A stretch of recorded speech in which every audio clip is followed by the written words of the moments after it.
Bueno, ante todos, bienvenidos a la clase de doping y potenciadores del rendimiento atlético. Mi nombre es Gabriel Arcidiácono, yo soy toxicólogo y pediatra y espero que disfruten de esta clase de la misma forma que yo disfruté haciéndola para ustedes. Antes que todo vamos a hablar un poco de qué significa doping, ¿sí? Según la Real Academia Española, a partir de un anteproyecto de lo que era la ley del deporte en 1990, se informa que la traducción de la expresión doping al castellano se acepta como válido el dopaje, dopar o dopado. Y de acuerdo a esto, la Real Academia Española define al dopaje como la acción o efecto de dopar o doparse. Por consiguiente, se define dopar como la administración de fármacos o sustancias estimulantes para potenciar artificialmente lo que es el rendimiento.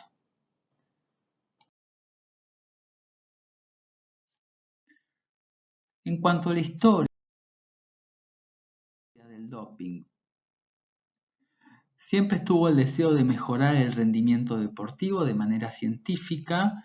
Es un desarrollo relativamente reciente lo que es la manera científica de mejorar el rendimiento, ¿sí? Pero en realidad lo que es el doping ya viene de larga data y eso lo vamos a ver en un rato.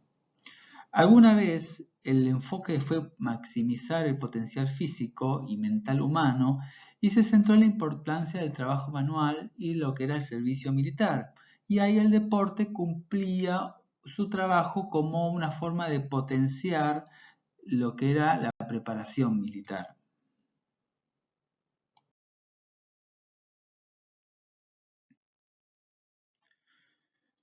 El anglicismo doping apareció recién por primera vez en 1889 en lo que es la jerga norteamericana y el DOP significa una mezcla de opio y narcóticos administrada a los caballos, mientras que para los jinetes de las carreras de los caballos quería decir que era una estimulación ilícita de los caballos durante la carrera. El dopaje deportivo se refiere al uso de un xenobiótico prohibido para mejorar el rendimiento deportivo mientras duren sus efectos. Actualmente se conoce que el dopaje es tan antiguo como la actividad propia física, ¿sí? Y deportiva. Y en el occidente, tan antiguo como los propios juegos griegos en sus diferentes ciudades y estados. Vamos a ver un poquito sobre lo que es la Grecia antigua.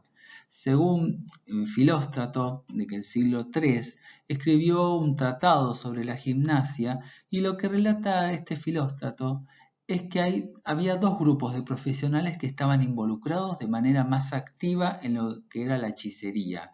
Y en estos dos grupos están, por un lado, los atletas y por otro lado, las prostitutas.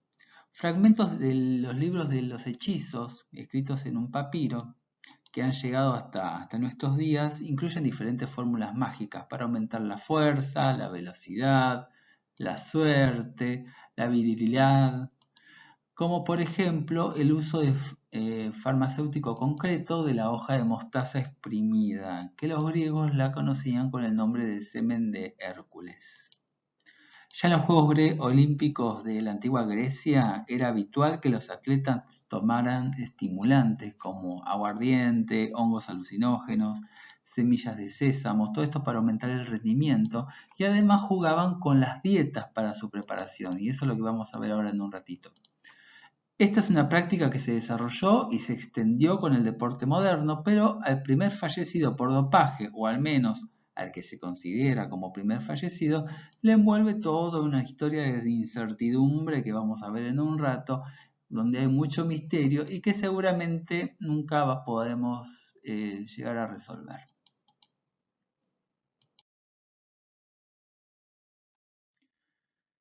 Es necesario precisar que durante los primeros juegos griegos, desde su inicio y a lo largo de los siglos 8, 7, incluso el siglo 6 a.C., lo que realmente existe es la toma de brebajes, pócimas con extractos de plantas o alimentos para mejorar la forma o aumentar el rendimiento más que el dopaje propiamente dicho.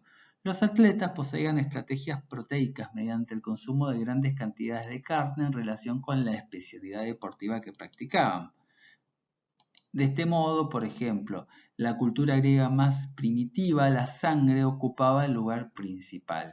De igual manera que la carne de cabra era comida por los saltadores, la de toro era comida por los lanzadores y los boxeadores, y mientras que la carne grasa era comida por los luchadores de categoría de máximo peso.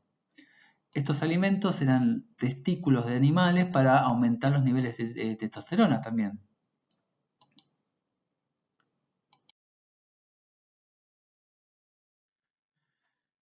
Plinio el Joven, que ya lo vamos a ver en otra clase en relación a los volcanes, proporciona datos al relacionar cómo los corredores de fondo eran capaces de prevenir el endurecimiento, congestión, dolor del vaso ingiriendo cocimientos de plantas, entre ellas la cola de caballo, antes de la prueba cuya finalidad era contraer el vaso durante las carreras de larga duración.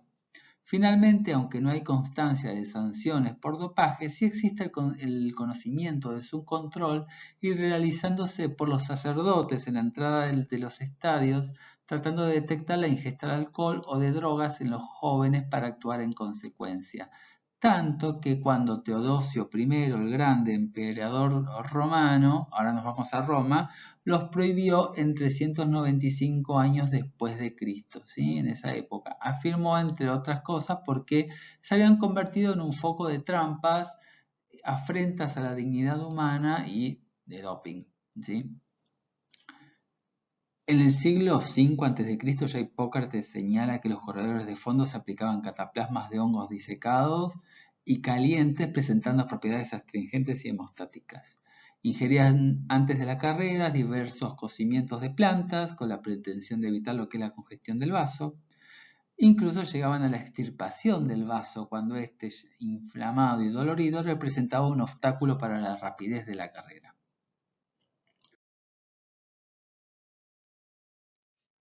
En cuanto a los hechiceros, sabemos que cuando el trabajo y la actividad físico-deportiva se unían en la casa como único ejercicio utilitario, el hechicero de la tribu componía diferentes pócimas, filtros y brebajes cuyas sensaciones estimulaban y sacaban lo que era el cansancio para capturar las presas.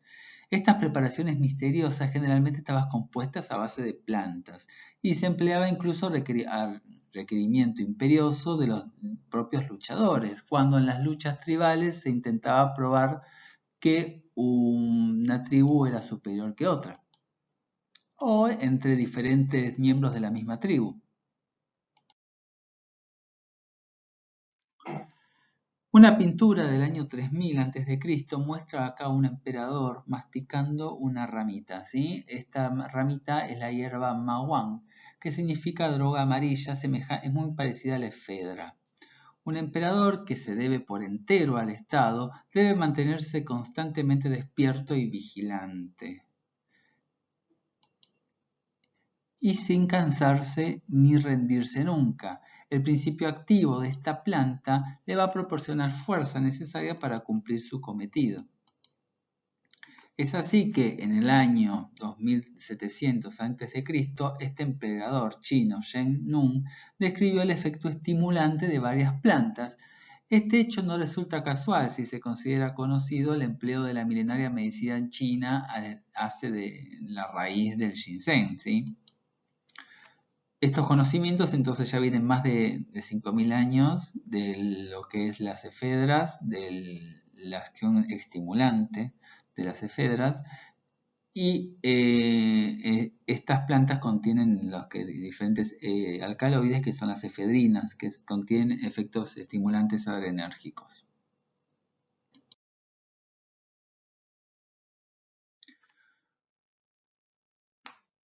Un poco más sobre etimología de lo que es el doping y dopaje. Con relación a la etimología de la palabra doping, se presenta una serie de teorías o hipótesis recogidas por diversos autores, ¿sí? La primera teoría la asocia con un origen de la palabra de la voz inglesa dope. la cual en su origen significaba pasta o líquido espeso o grasa utilizada como lubricante o alimento.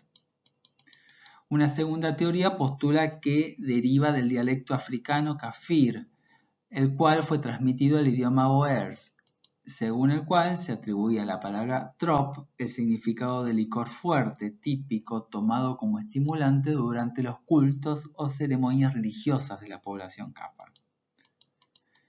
Y la tercera teoría corresponde a la Enciclopedia Británica, que asigna el génesis de la palabra doping a la neerlandesa dop, traduciéndose como mezcla o mixtura. Una cuarta teoría alude a la asignación de la expresión doping a una misteriosa preparación empleada en la suela de los zapatos con el fin de facilitar su desplazamiento sobre la nieve.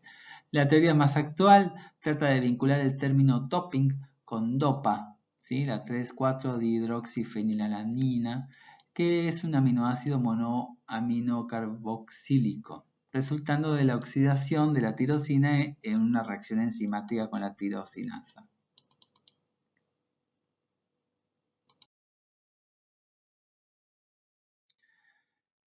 En cuanto a la historia y la epidemiología, el uso sistemático de xenobióticos para mejorar lo que es el rendimiento por parte de los atletas participantes siempre ha empañado muchos eventos deportivos. Desde el Comité Olímpico Internacional, o COI, comenzó a realizar pruebas durante el 1968. Y vamos a ver cómo fueron diferentes, estas pruebas fueron boicoteadas muchas veces. En los Juegos Olímpicos, los atletas prominentes han sido sancionados y despojados de sus medallas olímpicas porque dieron positivos a estos xenobióticos prohibidos. El uso de xenobióticos que mejoran el rendimiento es una preocupación mucho más grave que los casos publicitados que involucran atletas de clase mundial. La primera noticia sobre el consumo de sustancias dopantes por atletas data aproximadamente de 1865, cuando varios nadadores que competían en la travesía por los canales de Ámsterdam fueron acusados de tomar drogas.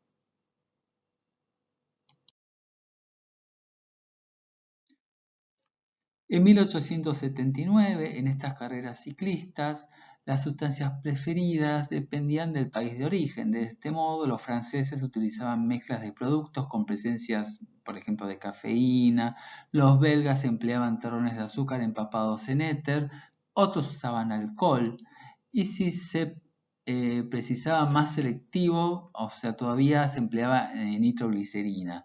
Todo esto era bueno si el resultado era el deseado.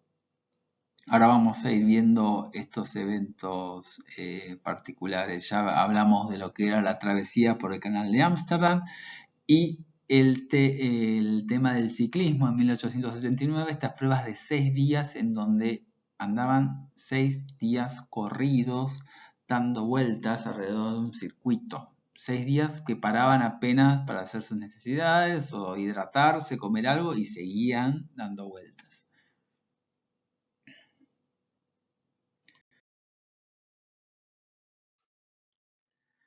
Otro evento interesante en relación al doping y las carreras y los Juegos Olímpicos lo tenemos con este personaje que es Arthur Linton. Era un ciclista galés que al principio se dice, según la fuente en que se recurre, dice que falleció en 1886 por una mezcla de cocaína, cafeína y estricnina al concluir una carrera entre Burdeos y París. Esto en realidad se sabe que sería imposible porque la primera carrera, Burdeos-París, fue realmente en 1891. Y se sabe que en 1896 este personaje ganó un segundo puesto en esta misma carrera. Así que en 1886 no fue la muerte de Arthur Linton, sino que sabemos que fue en 1896. Y otra de las cosas que según las fuentes se puede observar es que dicen que fue durante la carrera y realmente no fue así, sino que fue después de la carrera, un par de meses después de la carrera.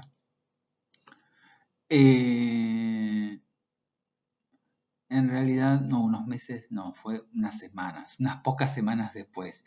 Linton fallecía en su casa de Aberdare a causa de una fiebre tifoidea, supuestamente provocada por la utilización de cafeína y estricnina, es decir, supuestamente por dopaje.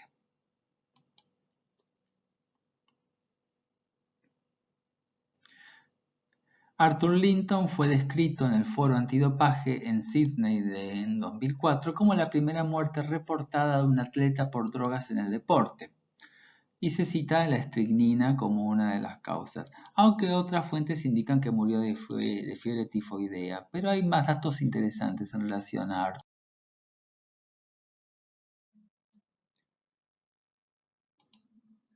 Según la Sociedad de Historia Familiar de Lancashire, Choppy Warburton fue firmemente identificado como el instigador del consumo de drogas en el deporte. En este caso estaríamos hablando de ciclismo, ¿sí? Durante el siglo XIX. Jimmy Michael, otro ciclista de éxito a las órdenes de Choppy Warburton, quiso dejarlo claro tras una carrera en la que terminó bajándose de la bicicleta completamente sin fuerzas, se equivocó muchas veces de dirección y terminó acusando a su entrenador, Warburton, de haberlo envenenado. Según los escritos de esa época, apuntan a que este técnico, Choppy, había apostado contra su pupilo y no a su favor. Acto seguido, Jimmy Michael abandona Inglaterra, se dirige a Estados Unidos y termina muriendo en 1904 por un delirium tremens, tal como se diagnosticó en ese momento. El contenido de las botellas negras parece actuar como pociones mágicas en los ciclistas agotados, relataba el Manual del Entrenamiento del Ciclista de 1903. Parece que este entrenador les daba estas botellitas negras que ellos referían.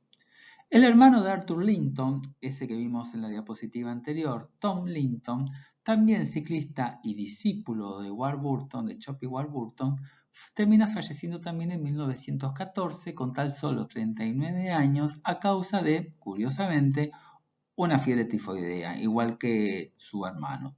Ambas muertes apuntan directamente hacia Choppy Warburton, pero lo más raro y curioso de toda esta historia es que este entrenador muere de un ataque al corazón en 1897.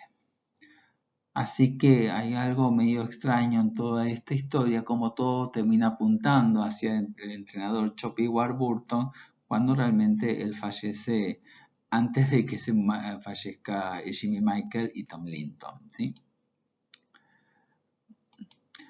Acá ahora les muestro una foto interesante en donde se ve al Choppy Warburton, es el que tiene el traje, ¿sí? Juntos con los ciclistas Arthur Linton, Jimmy Michael y Tom Linton.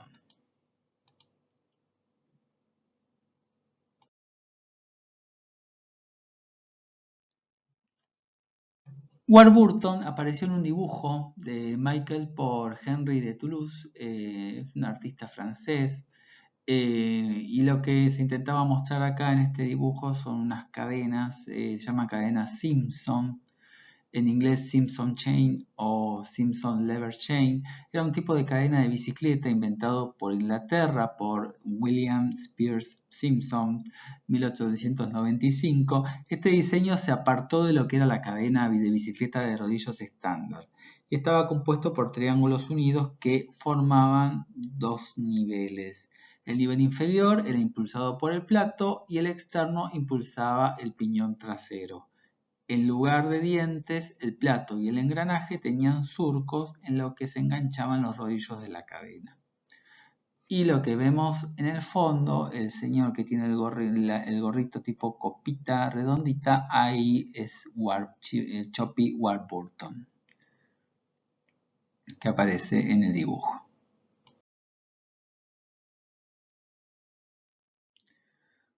Otra cosa interesante, un dato interesante sobre estas carreras con dopaje, en los Juegos Olímpicos de St. Louis en 1904 existe una referencia de dopaje en estas competiciones. El atleta acá tenemos a Thomas Hicks, es un británico afincado en los Estados Unidos. En las pruebas de maratón resulta ganador de las mismas, Su entrenador le inyecta en 2 ocasiones 1 miligramo de sulfato de estricnina para recuperarlo de 2 desfallecimientos, unidos a una dosis de coñac, método que complementó las otras que realizó durante la carrera.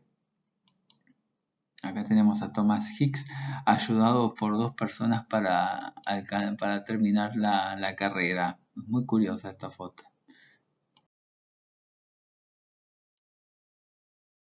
En la 4ª edición de los Juegos Olímpicos en Londres, en 1908, acá tenemos un atleta italiano, Dorando Pietri, que protagonizó un episodio de dopaje también por estricnina.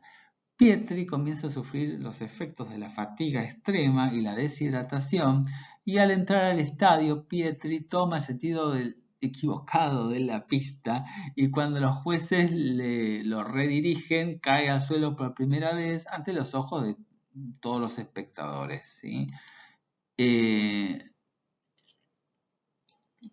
Esta es la imagen de la llegada de Dorando Pietri en la maratón de los Juegos Olímpicos de Londres. Se cayó otras 4 veces más y en cada ocasión es ayudado a levantarse por los jueces y por un grupo de personas. También muy, muy raro todo esto. En un segundo lugar hay un estadounidense, John Joseph Hayes. Inmediatamente la delegación estadounidense presenta una reclamación por la ayuda recibida por Pietri, que finalmente es aceptada, y Pietri termina siendo descalificado.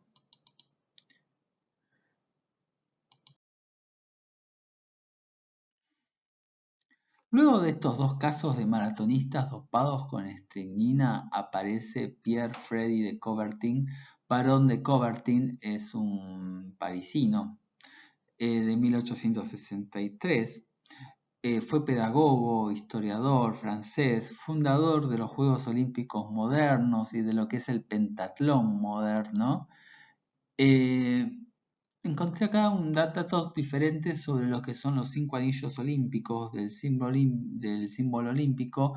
Parecería de que, bueno, viene de lo que es el pentatlón o de los continentes. Parecería, según la historia de este historiador, que derivan de lo que es el pentatlón moderno. Y están inspirados estos 5 anillos en las 5 pruebas del pentatlón. Y construye los valores, ¿no?, que rigen el deporte moderno, que es la igualdad, el juego limpio, la amistad, la diversión, la amistad, la camaradería, justicia, deporte, juego y todo lo que es la actividad artística. Y lo que va a decir este personaje, que es muy importante, que lo importante no es ganar, sino participar. Ahora los invito a ver un video sobre los valores olímpicos, ¿sí? Está en portugués, pero se entiende, ¿sí? Los dejo con el video ahora. Todos nós, atletas ou não, devemos seguir uma série de valores humanos, entre eles honestidade, responsabilidade, tolerância e solidariedade são apenas alguns dos valores essenciais para mantermos uma boa convivência em sociedade. No esporte, são os valores olímpicos que devem conduzir as relações que construímos. O primeiro deles, base fundamental para um relacionamento cordial e positivo, é o respeito. Respeito por nós mesmos, pelos outros, pelas regras, respeito pela natureza. Agindo com respeito, encontramos o segundo valor olímpico, a amizade. Através da amizade, nos conectamos de forma ainda mais harmoniosa, promovendo um ambiente pacífico onde convivemos com alegria e otimismo, apoiando uns aos outros e aprendendo o verdadeiro sentido do espírito de equipe. O ambiente amistoso faz com que sejamos melhores a cada dia, permite que lutemos por nossos sonhos, sabendo que o esforço e a determinação podem muitas vezes nos levar à vitória, mas sempre nos farão praticar a excelência. O terceiro valor olímpico, indispensável para a execução daquilo a que nos dedicamos. Respeito, amizade e excelência, valores do esporte e de vida.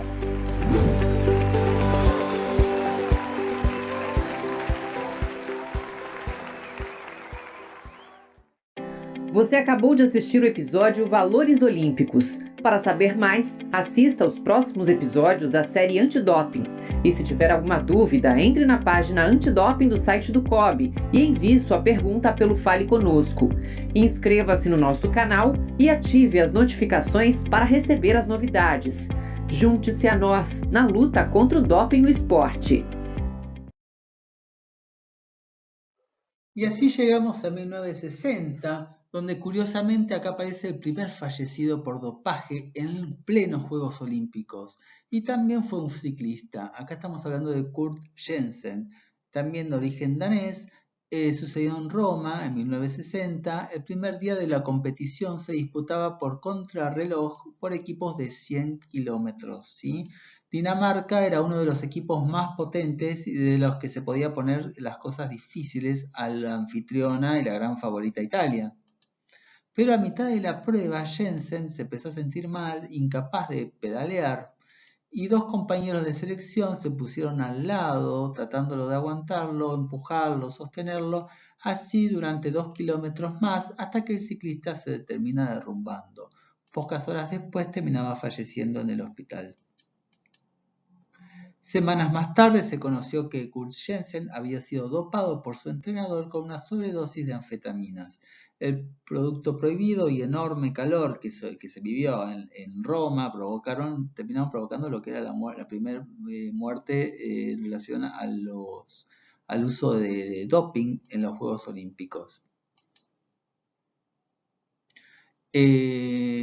Además de anfetaminas, lo que empleó este ciclista danés fueron vasodilatadores para compensar el efecto vasoconstrictor de las anfetaminas. Esto es uno de los conceptos que vamos a profundizar más tarde, es que todas las sustancias químicas relacionadas con la potenciación de la actividad física y reforzadores van a tener efectos esperados y buscados por el atleta, pero también van a tener efectos secundarios adversos relacionados con las sustancias, ¿sí?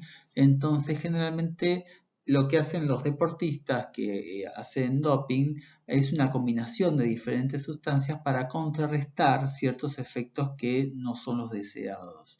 En este caso tenemos la mezcla de anfetaminas y vasodilatadores.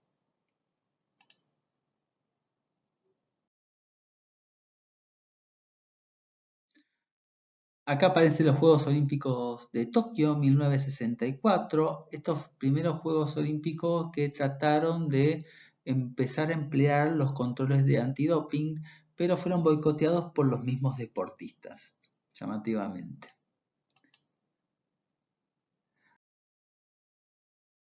Hasta que el Comité Olímpico Internacional en 1967 ya empieza a enumerar una lista de sustancias prohibidas. En los Juegos Olímpicos de México de 1968 acá sí se empieza a aplicar los controles antidopaje, ¿sí? Y se prohíbe firmemente lo que es el uso de estimulantes.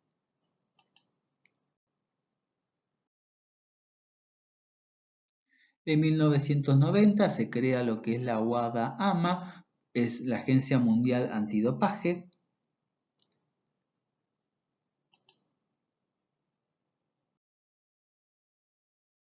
Y otras cosas de la historia y de la epidemiología relacionado con el uso de estas sustancias ilícitas.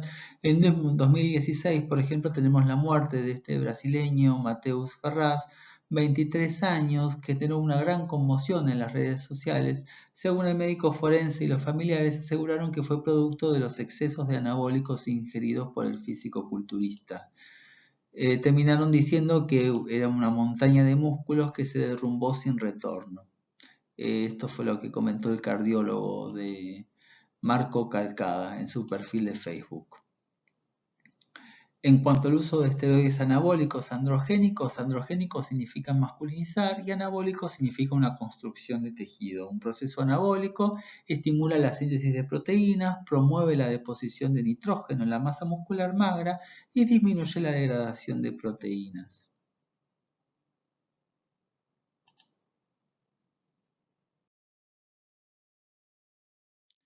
Los estudios de estudiantes de secundaria documentan que aproximadamente el 6,6% de los hombres del último año utilizaron en algún momento esteroides anabólicos y el 35% de estos individuos no participan en ningún deporte organizado. Otros encuentran que las tasas de uso de andrógenos esteroides comienzan a los 10 años de edad y oscilan entre 3 y el 19% de los casos. Siempre estamos hablando de adolescentes. Estas estadísticas son de Estados Unidos, ¿sí?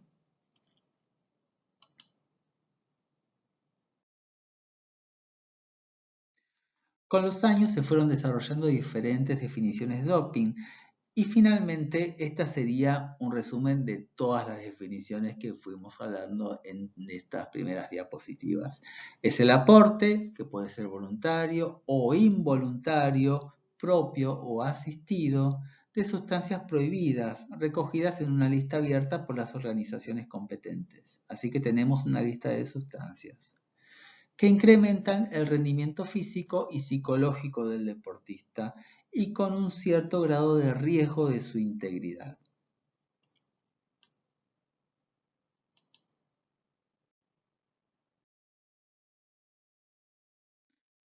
En cuanto a la clasificación de las sustancias estas prohibidas, muchos xenobióticos con frecuencia tienen varios efectos esperados e inesperados, que fue lo que le dije hace un rato.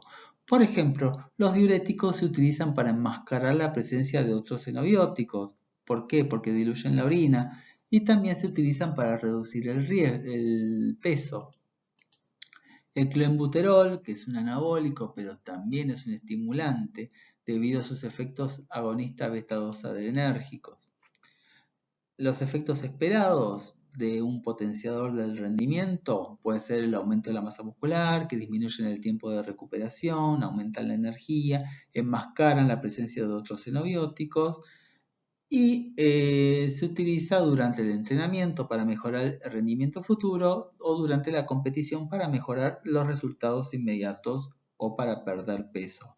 Vamos a ver por qué el atleta quiere perder peso en un ratito. Cuando una sustancia se vuelve dopaje y se agrega a esta lista de que estamos hablando, si es un xenobiótico enmascador o si cumple dos de los siguientes criterios: que mejora el rendimiento, que su uso presenta un riesgo para la salud del atleta y que sea contrario al espíritu del deporte.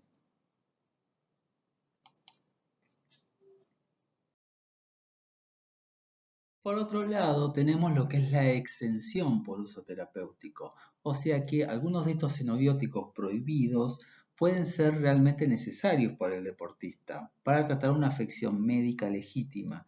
Entonces lo que se hace es una autorización, una exención por uso terapéutico o AUT. Por ejemplo, el uso de beta-2 inhalados en dosis bajas, que no sea el albuterol, salbutamol o formoterol, que esos sí están autorizados. En un atleta con asma documentada requiere este tipo de autorizaciones.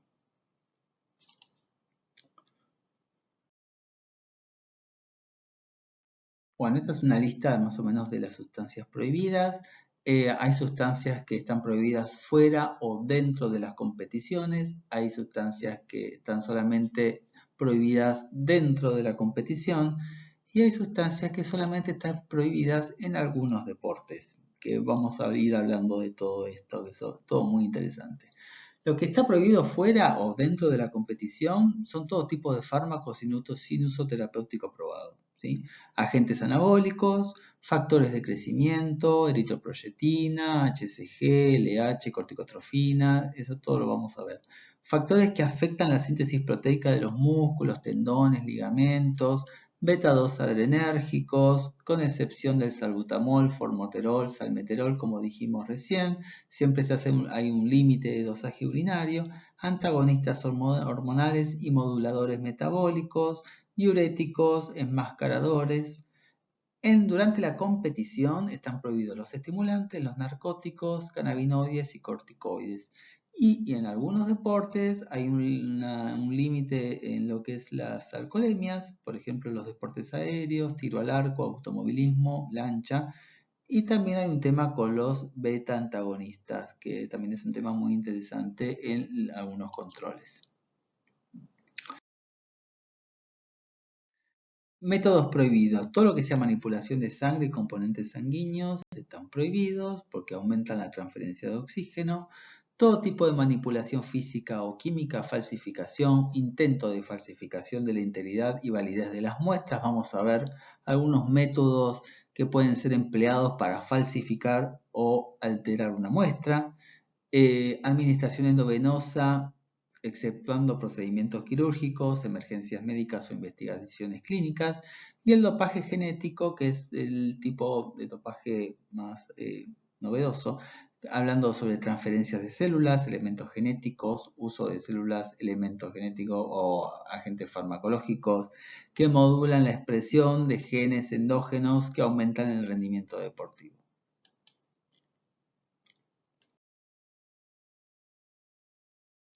¿Qué dice la ley argentina en relación a los deportes y el doping? Esta ley es la 24.819 del año 97, es una ley de preservación de la lealtad y el juego limpio en el deporte. Acá se crea lo que es la Comisión Nacional Antidoping y el Registro Nacional de Sanciones Deportivas y generan todo tipo de controles. La finalidad de la ley es resguardar la lealtad y el juego limpio en el deporte, tomando en consideración la preservación de la salud. Incurre en doping quien utilice en su entrenamiento, antes, durante o después de una competencia deportiva, sustancias y o medios prohibidos que se incluyen en el anexo de la presente ley y que forma parte de la misma. Quedan también comprendidos en las disposiciones de la presente ley quienes faciliten, suministren o inciten la práctica del doping y o obstaculicen su control.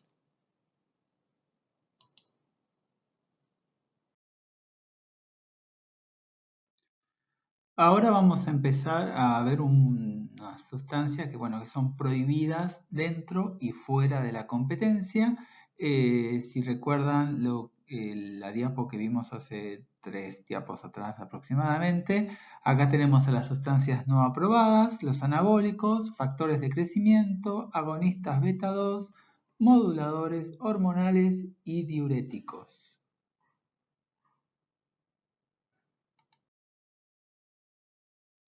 Las sustancias no aprobadas son todos los fármacos que no tienen aprobación vigente por ninguna autoridad gubernamental regulatoria. O sea que no esté comprobado que sirva algo para la salud, ¿sí? Que no tenga un uso terapéutico en humanos. Acá tenemos las drogas en desarrollo, puede ser clínico, preclínico, drogas discontinuadas, drogas de diseño, sustancias aprobadas pero solo para uso en veterinario. Y estas siempre están prohibidas, recordemos, dentro y fuera de la competencia.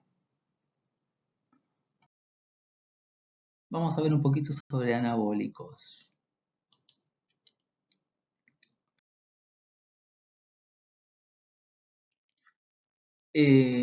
Para ir entendiendo un poquito sobre este tema de los anabólicos, presten atención a este cuadro. Estas son las vías metabólicas de la transformación de la dehidroepiandrosterona o DEA a andrógenos y estrógenos.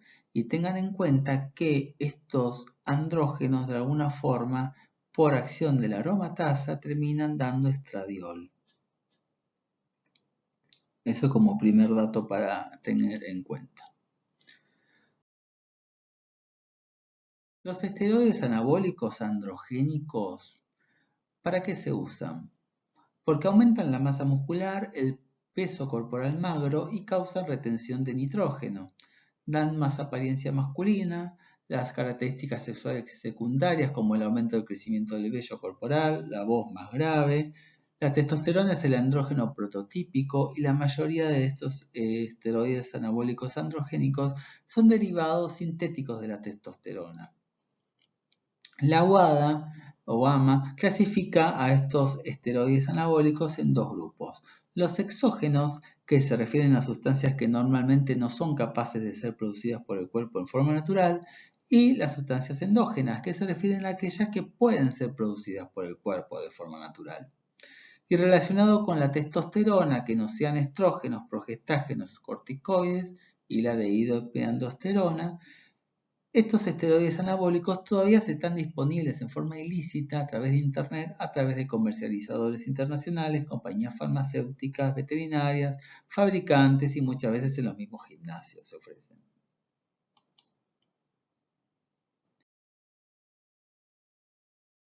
Una lista de andrógenos anabólicos sintéticos tenemos de 3 tipos, los 17 alfa-alquil derivados, estos se dan en vía oral, el más importante es el estaноsolol, el 17 beta-éster derivados, estos se dan en vía parenteral, acá está la testosterona y la nandrolona, y las preparaciones de testosterona de uso tópico, que acá son geles que se pueden aplicar en bucal, sublingual, dermal, parches, etc.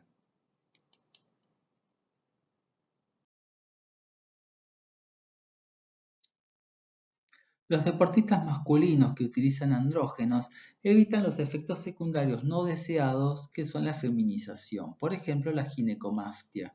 Eso es lo que les dije en relación al cuadro anterior, que daban todos hormonas femeninas al fin y al cabo.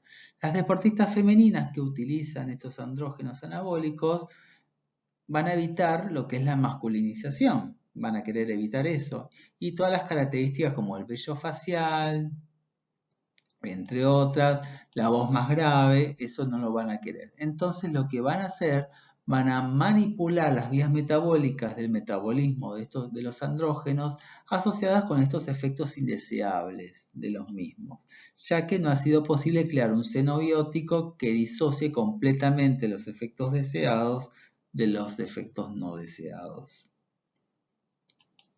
Entonces acá aparecen estos antiestrógenos y antiandrógenos, que son xenobióticos con propiedades, con capacidad de manipular estas vías metabólicas asociadas con efectos secundarios indeseables que dividen en 4 grupos principales. Todos están prohibidos, obviamente.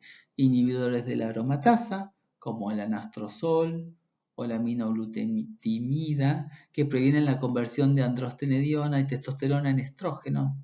El clomifeno, que es un antiestrógeno que va a bloquear los receptores de estrógeno en el hipotálamo, se va a oponer lo que es la retroalimentación negativa de estos estrógenos y va a provocar el aumento de hormona liberadora de gonadotrofinas, lo que aumenta la liberación de testosterona. Moduladores selectivos de los receptores de estrógenos, o SERM, que está el tamoxifeno y el raloxifeno, que tienen efectos agonistas o antagonistas en los receptores de estrógenos, aumentan indirectamente la liberación de gonadotrofinas y restauran la producción endógena de testosterona cuando se suspenden los anabólicos. Y los moduladores selectivos del receptor de andrógenos, que son los SARM, que son xenobióticos no esteroides anabólicos, no están aromatizados, no son sustratos de la aromatasa, ni experimentan las mismas vías metabólicas que la testosterona, por lo tanto tienen menos efectos secundarios androgénicos que son los no deseados en comparación con la testosterona.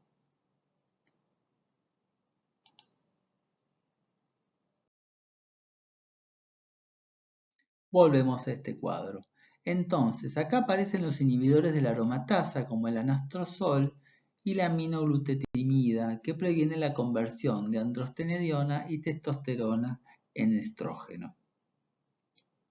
Todo esto para mostrarlo que tiene todo un sentido bioquímico.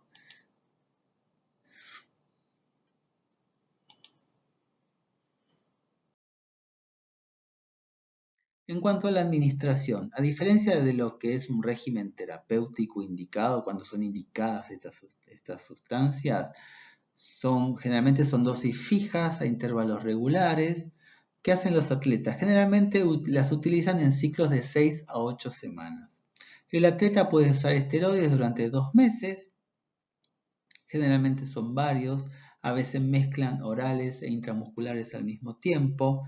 La idea que se tiene es evitar el estancamiento o desarrollo de tolerancia a estos andrógenos y algunos atletas usan un promedio de hasta 5 andrógenos diferentes simultáneamente en un mismo ciclo. Cada ciclo se basa en las preferencias individuales de cada atleta y no hay ningún protocolo validado. las dosis utilizadas son con frecuencia cientos de veces superiores a las recomendadas en caso de que la dosis terapéutica, cuando hay una base científica. Después de este periodo de 2 meses de uso, generalmente tienen otro ciclo de abstinencia durante 2 meses, ¿sí? Van variando ciclos de uso de 2 meses con ciclos de no se usa estos anabólicos por 2 meses, de ciclos de descanso.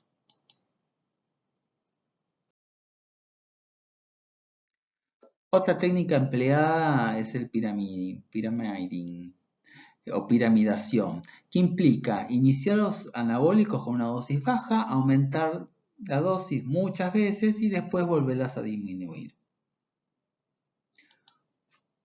Otra técnica aplicada es lo que es el bridging.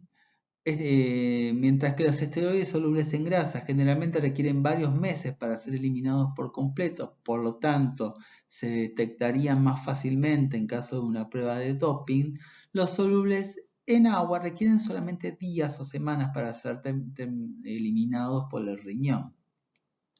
Entonces, ¿qué pasa? Los ésteres de testosterona solubles en agua se utilizan como terapia de puente, que es el bridging.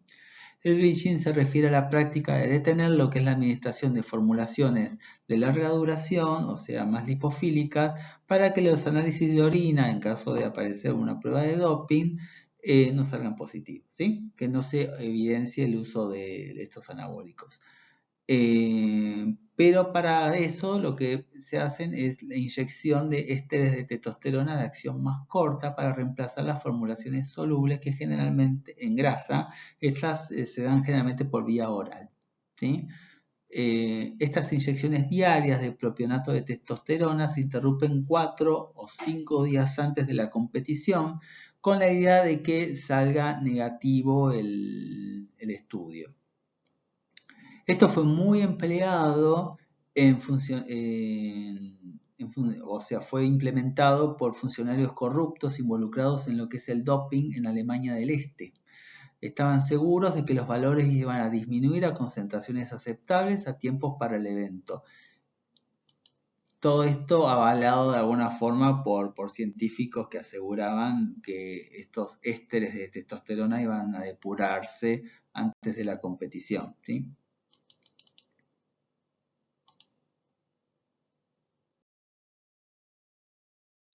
Las manifestaciones clínicas del uso de esteroides anabólicos androgénicos, ahora vamos a ver qué efectos no deseados tienen, ¿sí? Una de estas es el cáncer. Se demostró en animales en experimentación. Tenemos carcinomas testiculares y prostáticos, se observan en forma más frecuente en usuarios de esteroides anabólicos androgénicos. También tenemos carcinoma hepatocelular, colangiocarcinoma, tumor de Wilms y carcinoma de células renales, en los que usan estos anabólicos, generalmente personas jóvenes, pero se desconoce la relación entre las dosis y el cáncer.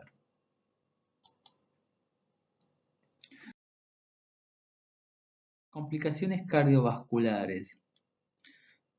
Acá tenemos infarto agudo de miocardio, tromboembolismo venoso, paro cardíaco repentino debido a arritmias letales, hipertrofias biventriculares, fibrosis miocárdica, necrosis en banda de contracción, desorganización miofibrilar, hipertrofia tabique interventricular y del ventrículo izquierdo, reducción de la función sistólica y diastólica del ventrículo izquierdo, todo por aumento del grosor, y más volumen de placa arterial coronaria asociado con la dosis. Varios años después de que los atletas de fuerza dejan de usar estos anabólicos, todavía permanece una hipertrofia ventricular izquierda concéntrica y excesiva. Además de la lesión miocárdica directa, se produce vasoespasmo o trombosis. Otro de los efectos de los andrógenos es que reducen la concentración de HDL y aumentan la agregación plaquetaria. Todo da como consecuencia complicaciones de tipo tromboembólicas, embolia pulmonar, ACV, oclusiones de las carótidas, trombosis de seno cerebral, trastorno de equilibrio y atrapamiento de la arteria poplitea.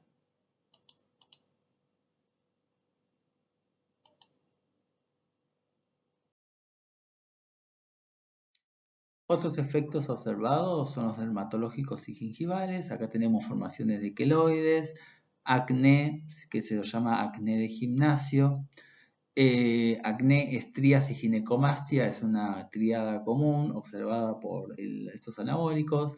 La presencia de seborrea, que se relaciona a la dihidrotestosterona, la hiperplasia gingival. A nivel endocrino tenemos la conversión en estradiol en los tejidos periféricos que va a dar como resultado la feminización de los atletas masculinos. Y a veces esta ginecomastia es irreversible. La inhibición por retroalimentación negativa de la hormona liberadora de gonadotrofina, la luteinizante y la estimulante del folículo del hipotálamo va a provocar atrofia testicular y disminución de la espermatogénesis, que a menudo es reversible. Y en las mujeres lo que se ven es alteraciones menstruales y atrofia mamaria.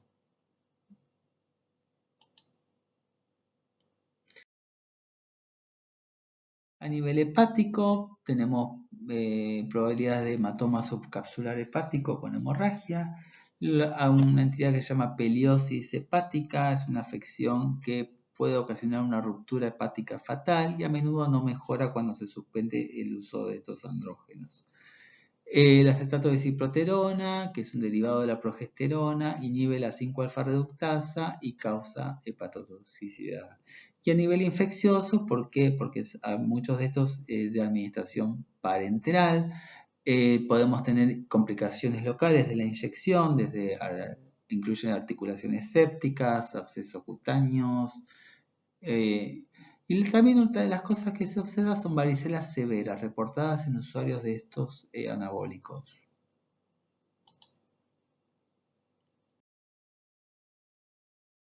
A nivel musculoesquelético tenemos rotura de tendones y ligamentos y un dato interesante son las alteraciones psiquiátricas asociadas a los usos de anabólicos, que tenemos distracción, depresión, manía, delirio, irritabilidad, insomnio, hostilidad, ansiedad, la habilidad del estado del ánimo y agresividad, que se llama roid rage, como algo relacionado con la rabia, ¿sí? Estos efectos neuropsiquiátricos no están relacionados con las concentraciones séricas de estos anabólicos y los síntomas de abstinencia de los anabólicos incluyen disminución de la libido, fatiga y mialgias.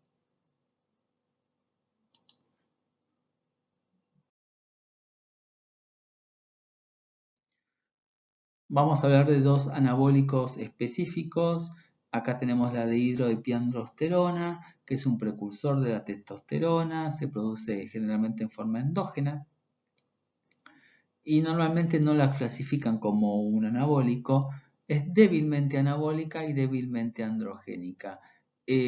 Puede aparecer como un suplemento nutricional y está disponible para su compra sin receta médica y aumenta las concentraciones de testosterona y estradiol en algunos hombres y mujeres. Y después tenemos otro anabólico específico que es el clenbuterol, que es un agonista beta 2 adrenérgico que reduce la grasa y previene la degradación de proteínas empleado ilegalmente en el ganado. Aumenta la cantidad de músculo, disminuye la cantidad de grasa producida por el alimento administrado, aumenta la capacidad glucolítica del músculo y causa hipertrofia, lo que mejora el crecimiento de las fibras de contracción rápida. El consumo de hígado, por ejemplo, de ternera contaminado con este clenbuterol ha provocado síntomas simpático-miméticos y resultados positivos en pruebas de orina en individuos que comieron estos hígados con clenbuterol. Pero lo que se puede hacer en estos casos, se analiza las proporciones urinarias de unos tipos de esteroisómeros de clenbuterol y se puede diferenciar lo que es el clenbuterol administrado de la ingestión inadvertida por estos productos cárnicos, ¿sí?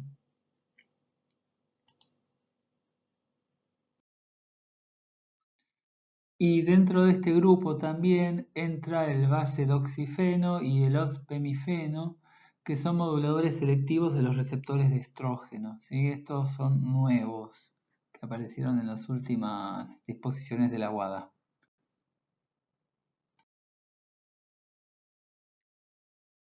Vamos a hablar un poco ahora de hormonas proteicas y glicoproteicas, empleadas también en doping. Acá tenemos a la creatina. La creatina por el momento no se encuentra en la lista de la AMA. Es un aminoácido formado por la combinación de 3 aminoácidos, metionina, arginina y glicina. Generalmente se sintetiza naturalmente por el hígado, los riñones y el páncreas. La creatina se encuentra en los alimentos que contienen proteínas como la carne y el pescado, y en su forma fosforilada lo que hace es participar en lo que es la resíntesis del ATP. Es un sustrato para donar fósforo.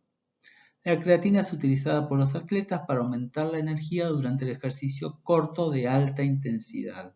La producción de creatina endógena es de 1 gramo por día y las dietas normales que contienen carne y pescado ofrecen otro gramo más por día como ingesta dietética, y 1 a 2 gramos de creatina se eliminan diariamente. Como consecuencia del uso de creatina tenemos aumento de peso por retención de agua y aumento neto de proteínas, diarrea, calambres musculares y deshidratación. A corto y largo plazo no parece tener un efecto adverso específico sobre lo que es la función renal, y hay posibilidad de desarrollar una función renal disminuida, que es una preocupación más teórica que realmente lo que se observa. La suplementación con creatina se logra más comúnmente en forma de creatina monohidrato, y la dosis que se emplean son de 20 a 25 gramos por día. Esto puede aumentar la concentración de creatina en el músculo esquelético en un 20%. Numerosos estudios demuestran un mejor rendimiento con la suplementación con creatina, particularmente en deportes que requieren, como dije recién, esfuerzos cortos y de alta intensidad.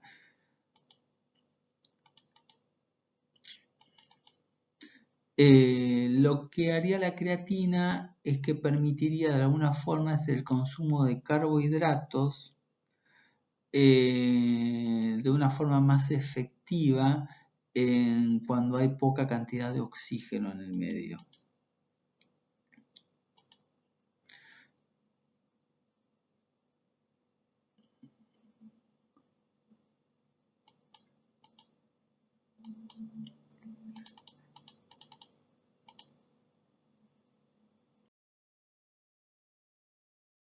Otras de las hormonas de abuso relacionadas al doping, tenemos la hormona de crecimiento, hormona GH.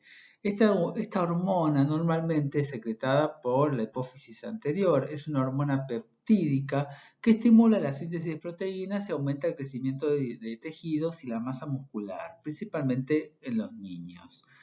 Después tenemos la GH recombinante. Esta estuvo disponible a partir de 1984 y se empezó a usar de manera terapéutica para niños con deficiencia de GH en unas dosis diarias de entre 5 y 26 microgramos por kilo de peso corporal. Normalmente esta hormona está estimulada su liberación por la hormona liberadora de GH, o sea la GHRH, y es inhibida por la somatostatina. Y la liberación de la GH normal se produce principalmente durante el sueño, y es de manera pulsátil esta liberación. El ejercicio también estimula la liberación de GH, y cuanto más intenso sea el ejercicio, mayor cantidad de GH libera, ¿sí? Los receptores de la hormona de crecimiento se encuentran en muchos tejidos, principalmente en el hígado, y lo que hace es liberar un tipo de hormona que se llama factor de crecimiento similar a la insulina o IGF-1. Este factor de crecimiento también es anabólico y es mediador de muchas de las acciones de la GH. El tema de la GH es que es particularmente atractiva para los atletas que quieren hacer doping, porque la detección en laboratorio de esta hormona es particularmente difícil, ¿sí? La administración es vía parenteral y los riesgos es principalmente por la venta ilícita de GH derivada de hipófisis humana de cadáver, ¿sí? Con riesgo de enfermedad de Creutzfeldt-Jakob. Y después, bueno, también tenemos algunos estudios que no apoyan realmente un aumento de fuerza secundario al aumento del tamaño muscular en los atletas que emplean esta hormona.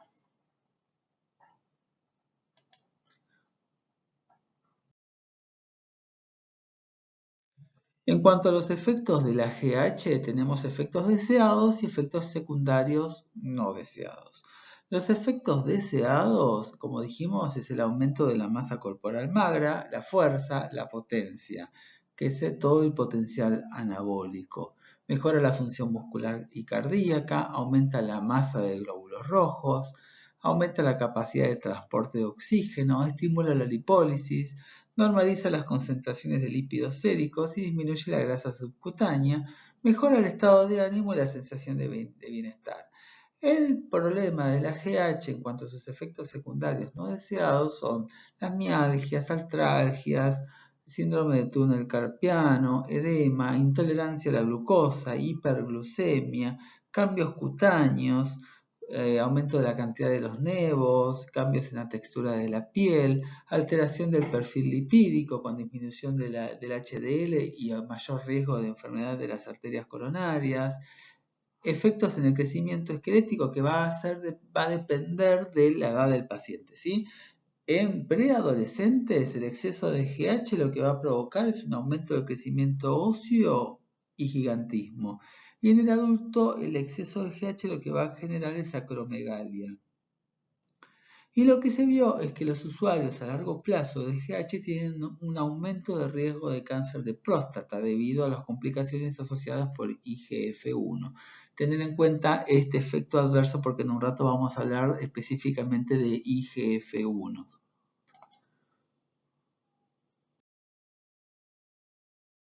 En cuanto a la detección de laboratorio, ¿qué sabemos de esto? La detección de la GH se basa principalmente en la detección de factores dependientes de la GH, no de la GH en sí, sino de lo que desencadena la GH. Las proteínas de unión de IGF-1, la IGF-1 y marcadores de crecimiento y recambio óseo, por ejemplo, el péptido de extensión en el terminal de procolágeno tipo 3. El tema de la dificultad inherente a lo que es la detección de la GH recombinante en laboratorio es que son muy parecidas la GH con la GH recombinante.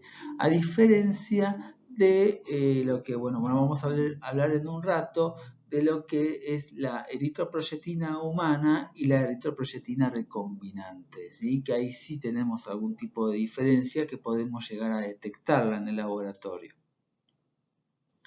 Incluso teniendo en cuenta que la GH, digo, la EPO, la eritroproyetina recombinante, se produce en hámsters. Así que ya de por sí algo tenemos una especie diferente que genera esta eritroproyetina y hace que sea posible la diferenciación.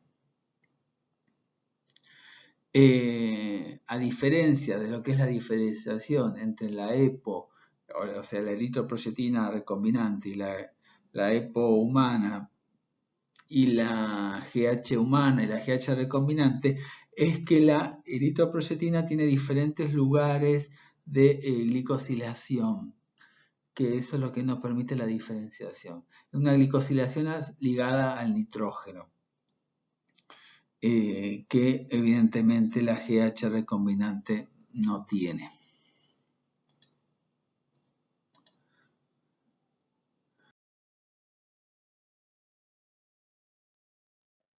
Entonces lo que se está tratando de hacer actualmente es buscar las diferentes isoformas, o sea, medición de isoformas de GH. Lo que se ve es que la GH recombinante es principalmente una forma monomérica de 22 kilodaltons, mientras que la GH pituitaria contiene múltiples isoformas. En los atletas que usan la recombinante, la GH endógena con sus múltiples isoformas se suprime mediante la retroalimentación negativa en la pituitaria. Por lo tanto, la forma de 22 kilodaltons es la predominante en estas personas. Esta proporción de isoformas medidas por inmunoensayo va a cambiar en las personas que usan la GH recombinante, pero bueno, todavía esto no está del todo evolucionado, digamos, ¿sí?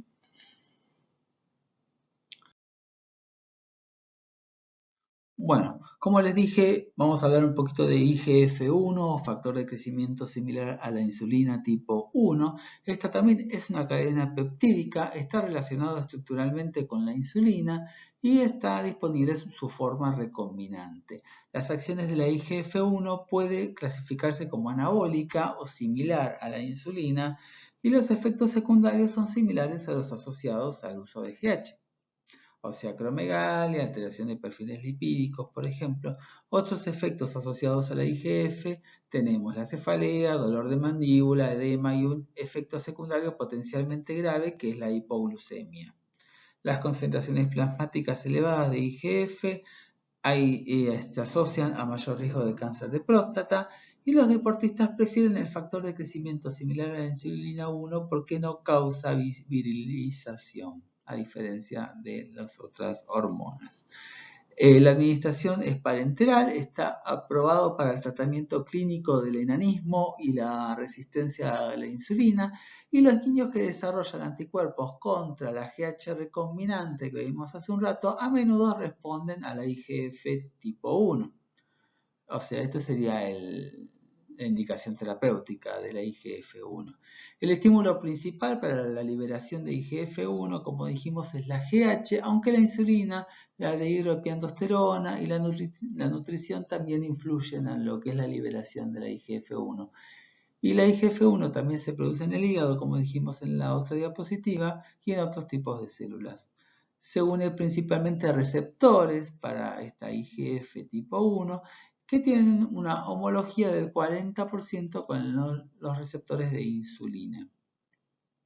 Aunque la IGF-1 también se une a los receptores de insulina solo con el 1% de la afinidad que tiene la insulina por su receptor, en realidad lo que hace es aumentar lo que es la utilización de la glucosa al provocar el movimiento de la glucosa hacia las células, lo que aumenta la absorción de aminoácidos y estimula la síntesis de proteínas.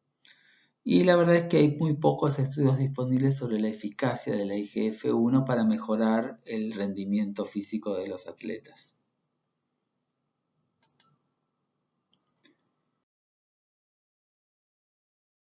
Insulina. Los fisicoculturistas utilizan la insulina por sus propiedades anabólicas, inhiben la proteólisis, promueven el crecimiento estimulando el movimiento de glucosa y aminoácidos hacia los músculos y las células grasas y aumenta la síntesis de glucógeno, ácidos grasos y proteínas.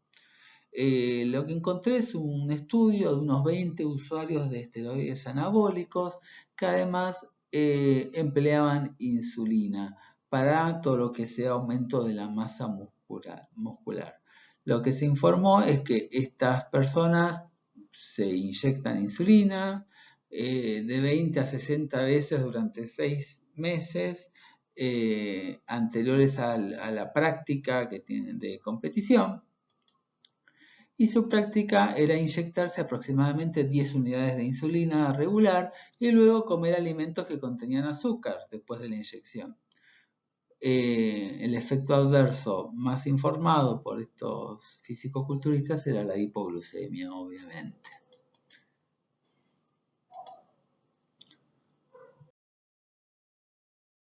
Meldonio. Meldonio también es una hormona tipo glicoproteica e inhibe el transportador de carnitina tipo 2, lo que reduce la biosíntesis y el transporte de la carnitina. El tratamiento con meldonio a largo plazo puede resultar beneficioso al mejorar el metabolismo energético durante la hipoxia, o sea, mejora la utilización de la glucosa. Es un beneficio que buscan los atletas y es una sustancia prohibida.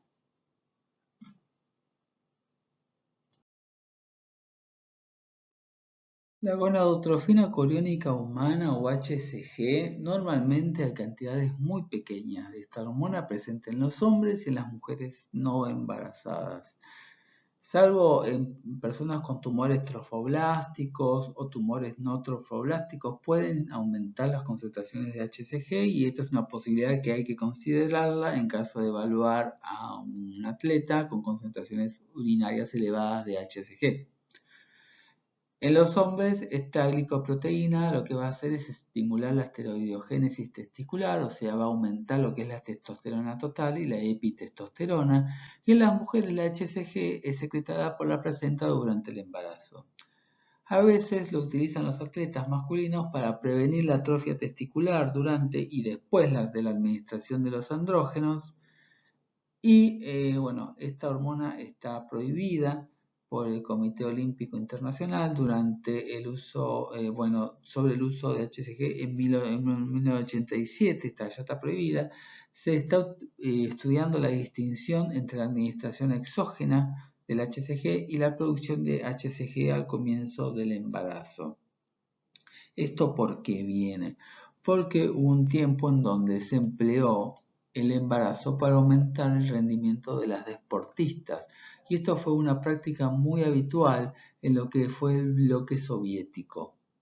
Después estas deportistas abortaban para no interferir sus carreras y para evitar las malformaciones, ya que además de embarazarse seguían tomando otro tipo de sustancias para mejorar todo tipo de marcas, ¿sí? Actualmente la medición se realiza mediante inmunoensayo. La concentración a la que el resultado de la prueba se considera positivo se establece en 5 unidades internacionales por mililitro de orina.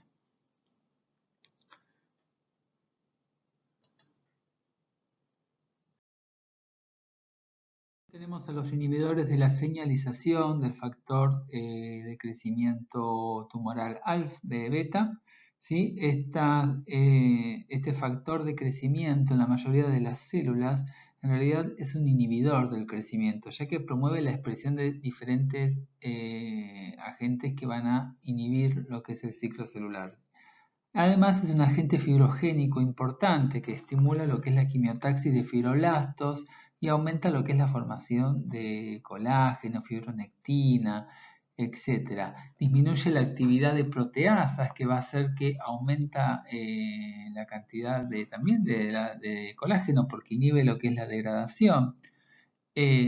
Por lo tanto, este factor de crecimiento tumoral beta está implicado en los procesos de fibrosis en relación a la inflamación crónica. Y bueno, los inhibidores de esta señalización también se consideran como parte de doping.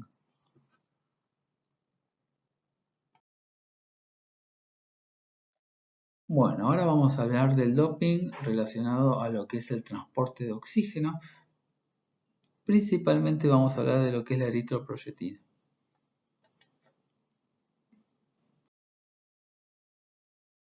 La eritropoyetina humana o EPO es una hormona que produce la eritropoyesis, estimulando lo que es las células madres.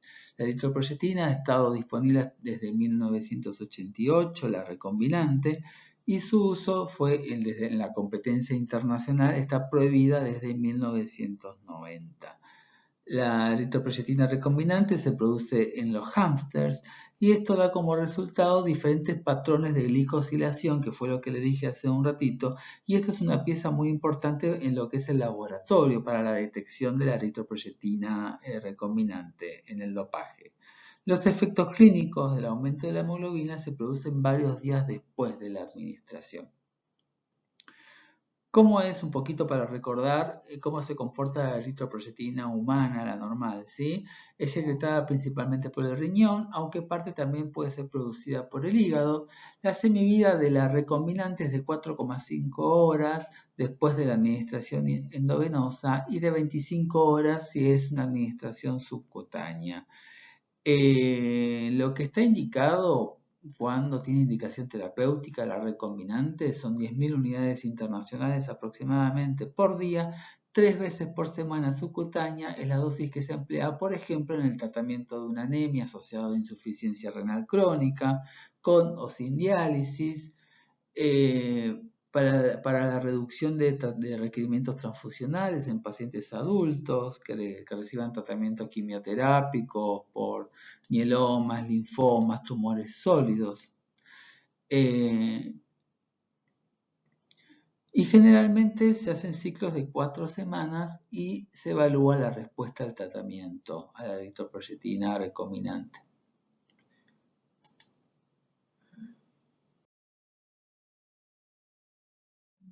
¿Cuáles son los efectos de la eritropoyetina? Los efectos deseados es que la eritropoyetina lo que va a hacer es aumentar la capacidad de ejercicio, la producción de hemoglobina, es utilizada por los atletas a menudo con suplementos de hierro adicional. La eritropoyetina aumenta la absorción máxima de oxígeno entre un 6 y un 7%, y este efecto que dura aproximadamente 2 semanas después de que se completa la administración. Los efectos no deseados de la eritropoyetina están relacionados con lo que es la activación endotelial, la reactividad plaquetaria, el aumento de la presión arterial sistólica durante el ejercicio y el aumento de la hemoglobina, el aumento del riesgo de episodios tromboembólicos, hipertensión y síndrome de hiperviscosidad. Por ejemplo, lo que se observó es que hubo 19 ciclistas belgas y holandeses que murieron por causas inciertas en esta época en que apareció la eritropoyetina entre 1988 y 1990. Se cree que estos aumentos de hematocritos que mostraron a estos ciclistas que murieron se debieron al uso de esta eritropoyetina, y que entonces la eritropoyetina recombinante contribuyó a estas muertes. Después tenemos un caso interesante de una paciente que se autoadministra 10.000 unidades por día durante un periodo de tiempo desconocido por un error de dosificación. Esta paciente acude al hospital con un síndrome confusional, un aspecto pletórico, los dedos ennegrecidos, pulsos disminuidos, hematocrito del 72%. Se realiza eritroféresis de emergencia que resultó en una rápida reducción del hematocrito y una mejoría del estado del paciente. Otro informe de autoadministración diaria deliberada de eritropoyetina recombinante resultó en un hematocrito del 70%. El paciente fue tratado de manera urgente con flebotomías, hidratación endovenosa y también mejoró.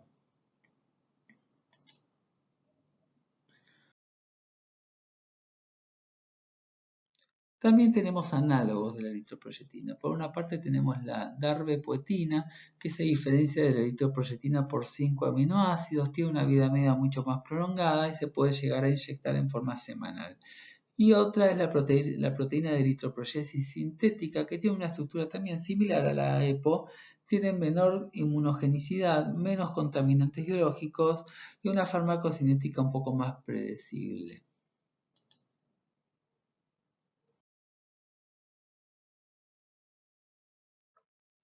En cuanto a la prueba de eritropoyetina, ya algo hablamos en las diapositivas anteriores.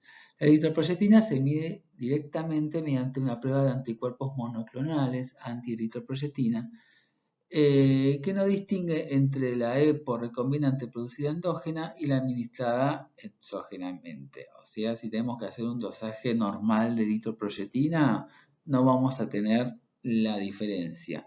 Lo que sí usamos son diferentes métodos. Por una parte tenemos los métodos indirectos de seguimiento, como la medición de hemoglobina o hematocrito, que tiene baja sensibilidad, pero se empleó durante un tiempo.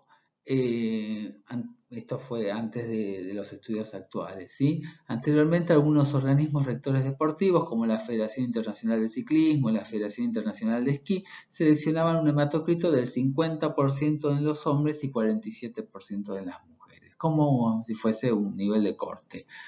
Nivel por encima de estos valores, el atleta ya se lo señalaba que podía ser un presunto usuario de eritropoyetina. Sin embargo, lo que se observó es que había atletas con valores de hematocrito que podían llegar a ser de estos valores o más elevados, que dependían, de un montón de otros factores. Por ejemplo, los atletas que vivían o entrenaban en altitudes entre 2.000 y 3.000 metros sobre el nivel del mar, el 20% podían llegar a tener valores de hematocrito superiores al 50% y no habían empleado eritropoyetina, ¿sí? Aunque muchos atletas de resistencia tienen un aumento en el volumen sanguíneo, el hematocrito también puede disminuir debido al aumento del volumen plasmático, que va a exceder a la cantidad de glóbulos rojos. Esto es lo que se llama pseudoanemia dilucional o anemia del deportista. Es algo interesante para comentarles. Además, las mediciones del hematocrito se ven afectadas por el estado de hidratación, la postura, la nutrición y pueden llegar a mostrar aproximadamente un 3% de lo que es la variación diaria de un valor de hematocrito. Ahora les voy a contar cómo se hace actualmente para detectar la eritropoyetina recombinante. La estrategia actualmente empleada y está aceptada por la AMA incluye dos pasos. Por una parte la inmunotransferencia y de otra parte es el enfoque isoeléctrico en orina. Las dos isoformas de eritropoyetina recombinante y endógena tienen diferentes patrones de glicosilación que les comenté yo, ¿sí? Tienen diferentes tamaños de glucanos, lo que da como resultado diferentes cargas moleculares. Este método se obtiene una imagen de patrones de eritropoyetina en la orina y la Agencia Mundial Antidopaje considera definitivo un resultado positivo de la prueba de orina por este método, incluso sin necesidad del análisis de sangre y de otros marcadores indirectos como el hematocrito y la hemoglobina que vimos recién. Dada la similitud estructural de la darbepoyetina con la eritropoyetina, estas técnicas de detección también son eficaces para la darbepoyetina.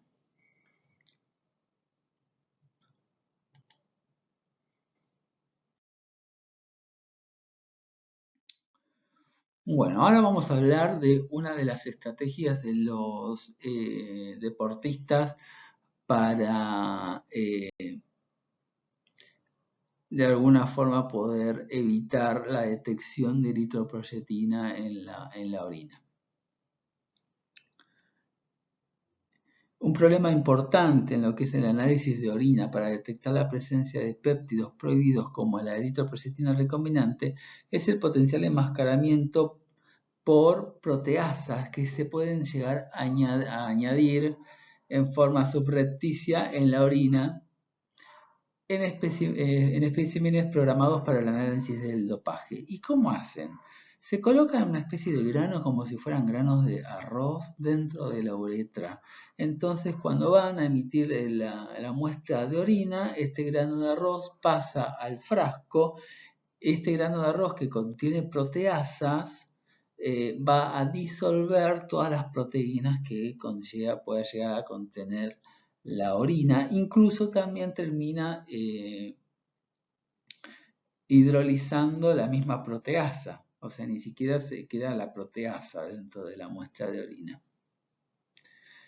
Estas proteasas pueden ser tripsina, quimotripsina, la papaína, van a degradar rápidamente todos los péptidos secretados por vía renal y sobre todo la eritropoyetina recombinante, haciéndolos indetectables. Lo que se observó en estas orinas con actividad proteasa elevada, hay un rastro que es algo de laboratorio que se llama el rastro de quemado, que es un término que indica la ausencia de proteínas en la muestra del laboratorio. No sé si se imaginan, pero de alguna forma el grano de arroz con proteasa que se colocan dentro de la uretra, en el acto de la micción pasaría, el grano fluye con la orina hacia la copa de la muestra. Y después, un dato para tener en cuenta de lo que se piensa hacer en un futuro, es poder llegar a la adición de un inhibidor de proteasa a las muestras de orina inmediatamente después de la recolección, como una estrategia futura para limitar la efectividad de esta adición de proteasa, ¿sí? Como un método de enmascaramiento.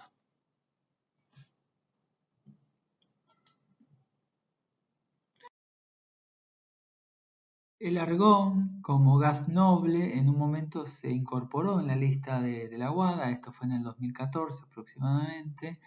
Después se eliminó de la lista, si bien la inhalación de estos gases nobles eran empleados para propiciar lo que es la generación de glóbulos rojos, se observó que no cumplía con todos los criterios para ser una sustancia de dopaje.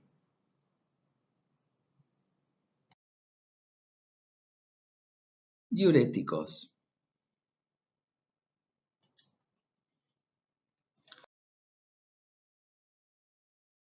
Bueno, la WADA prohíbe todo tipo de uso de diuréticos que no sean con indicación médica. Los diuréticos se utilizan en deportes, en los atletas que deben alcanzar cierto peso para competir en distintas categorías de peso. Los culturistas se encuentran en el uso del diurético como una forma para dar mayor definición al cuerpo, ya que la piel se tensa alrededor de los músculos.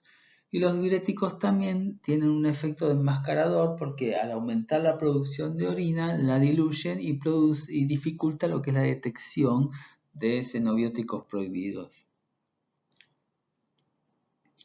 Hay diferentes informes de fisicoculturistas profesionales que intentan perder peso usando diuréticos y bueno, terminan con hiperpotasemias, hipocalemias, hipotensión, porque también además mezclan diuréticos con suplementos de potasio, espironolactona, hacen una mezcla y bueno, terminan con trastornos del ionograma, hipotensión arterial, etcétera.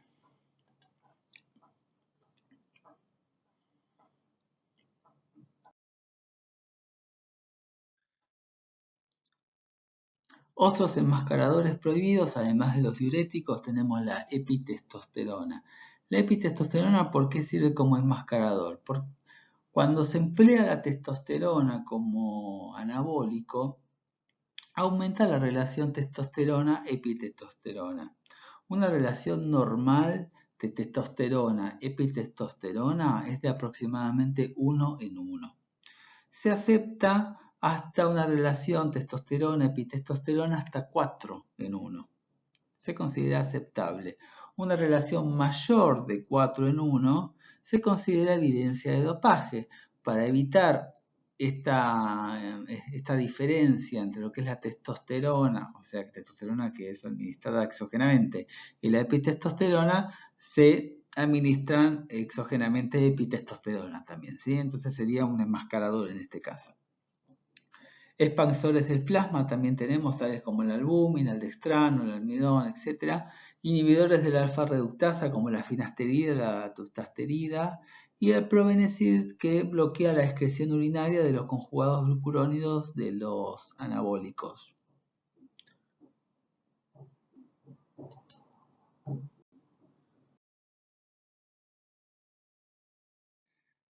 Y ahora vamos a hablar un poquito sobre sustancias prohibidas en competición. Acá tenemos a los estimulantes, los narcóticos, cannabinoides y corticoides.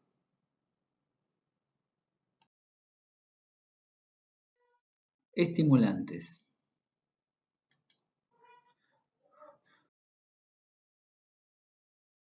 Bueno, por una parte tenemos a la cafeína. Esta no es una sustancia prohibida, es un estimulante del sistema nervioso central, disminuye lo que es la sensación de fatiga y aumenta el rendimiento de resistencia, ¿sí?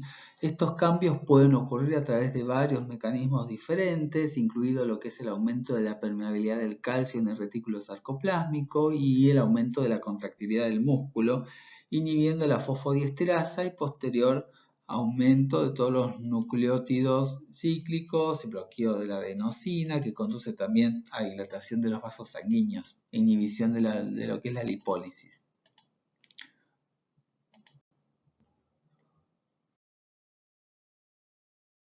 Las anfetaminas, que ya la vimos en la clase de drogas de abuso, también enmascaran la fatiga y el dolor, disminuye la percepción de fatiga en sí. Los estudios iniciales realizados en soldados mostraron que podían marchar más tiempo e ignorar el dolor con su empleo. Y lo que se observó en reposo con el uso de anfetaminas es que aumenta la frecuencia cardíaca, aumenta la fuerza, la aceleración y la capacidad anaeróbica. Pero también, junto con esto, también aumenta el ácido láctico y el consumo máximo de oxígeno se sigue manteniendo sin cambios.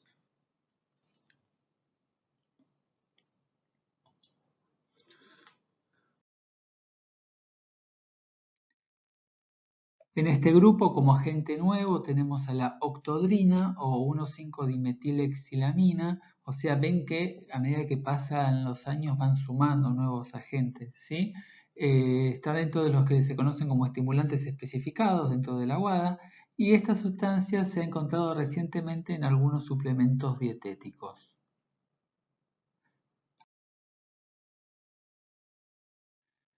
Además tenemos los narcóticos. La WADA no puede ser más clara. Acá indica todos los isómeros ópticos están prohibidos de los narcóticos conocidos. Esto confirma que los isómeros ópticos como la levometadona también están prohibidos. Y aquí tenemos la lista de los narcóticos. O sea, estos narcóticos más los isómeros están todos prohibidos en competición.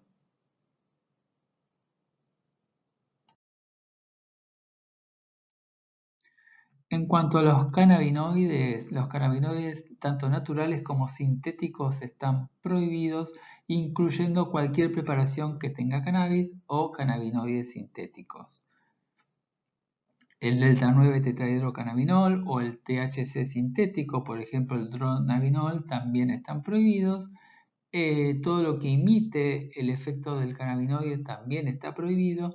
El cannabidiol no está prohibido, pero sin embargo dicen las normas que los atletas tienen que ser conscientes que algunos productos con cannabidiol extraídos de las plantas generalmente puede llegar a tener un poco de THC, lo cual eso podría resultar en un control de dopaje por positivo, ¿sí? Para un cannabinoide prohibido.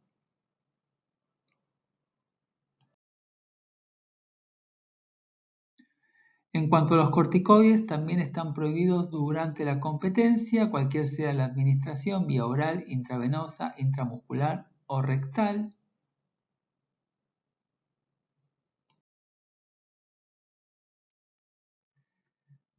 Y vamos a hablar un poquito ahora también de los métodos prohibidos. Estos métodos prohibidos están prohibidos en y entre las competencias, ¿sí? Todo el tiempo están prohibidos.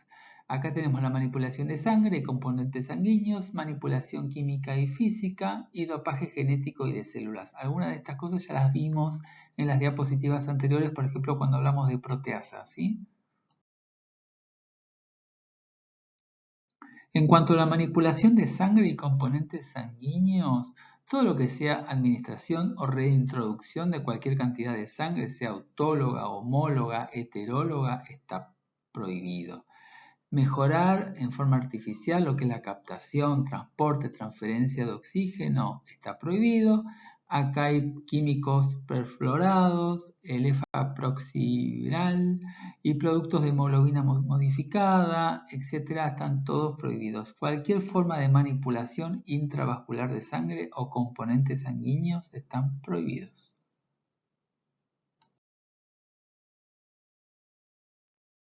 Lo que es la manipulación química y física de esto cuando hablamos de proteasas hace unas diapos atrás, toda manipulación, intento de manipulación con fin de alterar la integridad y validez de las muestras están prohibidas. Y las infusiones intravenosas y inyecciones de más de 100 mililitros cada 12 horas, salvo que sea un tratamiento legítimo, están prohibidos.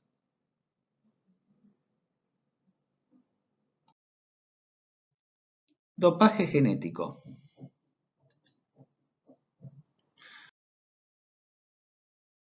Dopaje genético se relaciona al uso no terapéutico de células, genes, elementos genéticos o de la modulación de la expresión genética que tienen la capacidad de mejorar el rendimiento del atleta.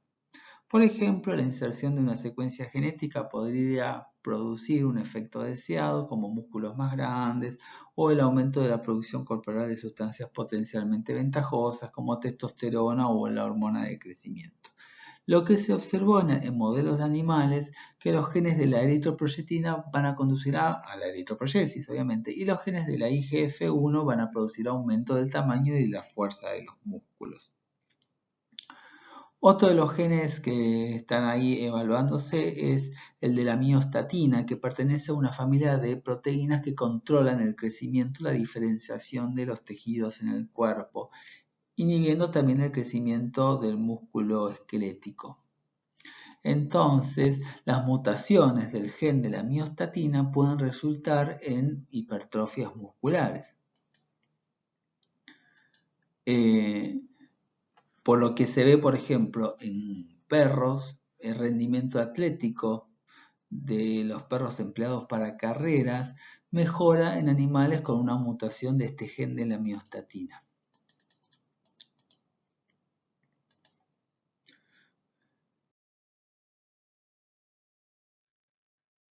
Después también tenemos reguladores de la transcripción, como la proteína quinasa activada por AMP. Estos son miméticos del ejercicio y aumentan la resistencia muscular cuando se administran vía oral en modelos animales. La influencia de expresión del factor de transcripción del receptor delta activado por el proliferador de peroxisoma también es una proteína de la hormona receptora de la hormona nuclear, conduce a mayor formación de músculo esquelético y de contracción lenta. Acá algo interesante. Los bloqueadores de los receptores de angiotensina 2, como el telmisartán, influyen tanto en la vía del AMP-K, que vimos el primero, como en la regulación ascendente de la segunda vía del receptor delta activado por el proliferador del peroxisoma, lo que podría significar una mejora de la expresión del rendimiento muscular, pero por ahora todavía no está prohibido el telmisartán. Pero hay algunos estudios todavía, entonces sí que es probable que en breve se prohíba.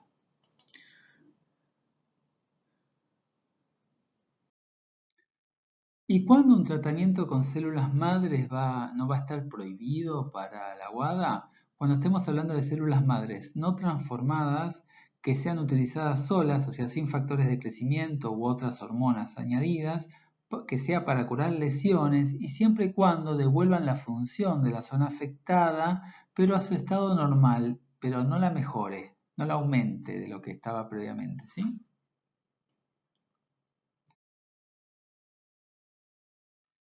Y finalmente, como les dije en unas diapositivas atrás, había sustancias prohibidas en algunos deportes, no en todos. Ahora vamos a ver una de estas, las más importantes son los beta bloqueantes.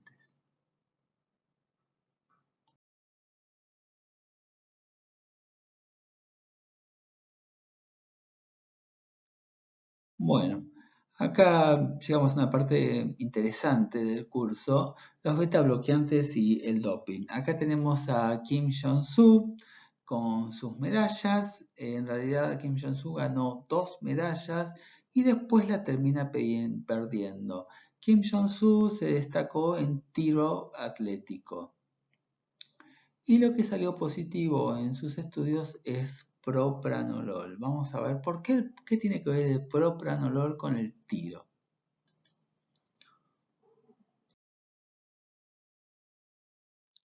Encontré un estudio que habla del tiempo de la acción del disparo en relación con el ciclo cardíaco. Acá tomaron diferentes tipos de, campeones, eran campeones finlandeses de rifle y pistola, y se compararon con otros principiantes en tiro. Y lo que se observó fue la actividad eléctrica del músculo del dedo del gatillo y el ciclo cardíaco. Todo esto se colocó en un registrador, estamos hablando del año 1987, un registrador de 2 canales, y entonces se observó lo que son los movimientos de la pistola con técnica láser, y al mismo tiempo también se monitorearon los ciclos cardíacos. Lo que se observó es que durante la sístole todo el cuerpo hace una pequeña sacudida. Es una pequeña sacudida ínfima, pero en el caso de hablar de tiro y estos deportes, esta pequeña sacudida, este pequeño movimiento se va a multiplicar, se va se va a multiplicar con la distancia que tenga el blanco, ¿sí? Y esta pequeña sacudida ínfima en la sístole es todo un problema en tareas de los que requieren una puntería cuidadosa, como disparar. Entonces, estos movimientos, al causar esta desalineación repentina del rifle, el error se multiplica con la distancia y en el entrenamiento de tiro, ya la persona entrenada en tiro, se presta especial atención a la frecuencia cardíaca y su control por esta pequeña sacudida en la sístole. Obviamente, lo que es la duración de la sístole y de la diástole va a depender de la frecuencia cardíaca. Y el periodo de sístole va a disminuir notablemente menos que la diástole con el aumento de la frecuencia cardíaca. Los resultados mostraron que los tiradores campeones, que parece que invocaron el blanco la mayoría de las veces, dispararon generalmente durante la diástole, mientras que los principiantes disparaban tanto durante la diástole como en sístole. Los resultados de los disparos de los principiantes durante diástole fueron mejores que los disparados durante la sístole. Entonces, acá lo que estamos hablando es que el tirador, de alguna forma, cuanto mayor tiempo tenga su diástole o menor frecuencia cardíaca tenga, va a mejorar su performance en el tiro, ¿sí? ¿Vamos bien? Lo que se vio también es que los tiradores campeones son capaces de sentir los latidos de su corazón. Y este control de las funciones internas del cuerpo, como la frecuencia cardíaca, no es nada fácil. En condiciones de competencia simuladas, los tiradores, estos campeones, lograban tener menores frecuencias cardíacas. De alguna forma estaban un poco más entrenados o quizás podían controlar un poco más los nervios que los principiantes.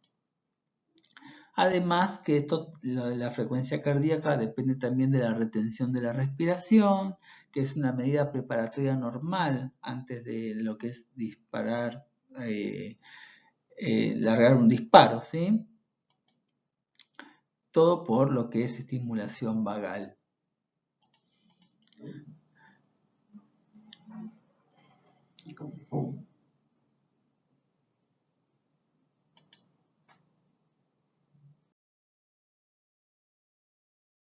Bueno, y así entonces llegamos a las beta bloqueantes como doping en caso de tiro, ¿sí? En deportes que precisan mucha definición, mucho control de tensión del pulso. Su principal efecto es reducir la ansiedad, las palpitaciones y los temblores en estos momentos de críticos o de estrés. En definitiva, el temblar del pulso por medio del descenso de la frecuencia cardíaca disminuye todo lo templa al pulso y aumenta la autoconfianza. Por ello están prohibidos en el automovilismo, billar, dardos, esquí, snowboard, golf y tiro con el arco. Y tiro olímpico, como fue en el caso de Kim Jong-soo.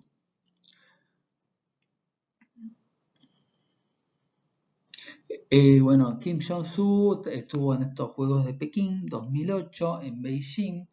El deportista es un deportista norcoreano, doble medalla en tiro olímpico, logró una medalla en plata y otra de bronce, pero dio positivo a propanolol, un beta bloqueante, y el deporte descubrió el posible uso de estos medicamentos, ¿sí? Unos años atrás, la Agencia Mundial Antidopaje, la AMA, ya los había incluido en su lista de sustancias prohibidas, pero hasta este momento apenas se consideraban sus beneficios deportivos. El atleta fue expulsado de los Juegos y su expediente pasa a respectivas federaciones internacionales para pertinentes sanciones. Hoy incluso se está llegando a considerar, todavía no en el ajedrez, los beta bloqueantes. Los efectos adversos del propranolol tenemos hipotensión y broncoespasmo.